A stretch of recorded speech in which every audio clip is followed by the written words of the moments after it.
तो आपको देते भी तो है ना। ये देखिए आज मैं आई हूँ क्लिनिक में, डॉक्टर की क्लिनिक में।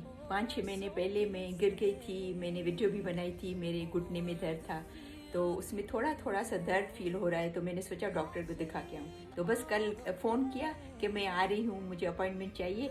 मुझे अपॉइंटमेंट मिला, आज मैं आई हूँ डॉक्टर को दिखाने के लिए।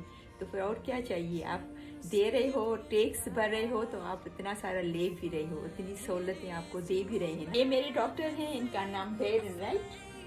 बैरन, he is very nice doctor, is very caring and very helpful. मैंने सोचा कि मैं अपना डॉक्टर भी दिखा लूँ आपको।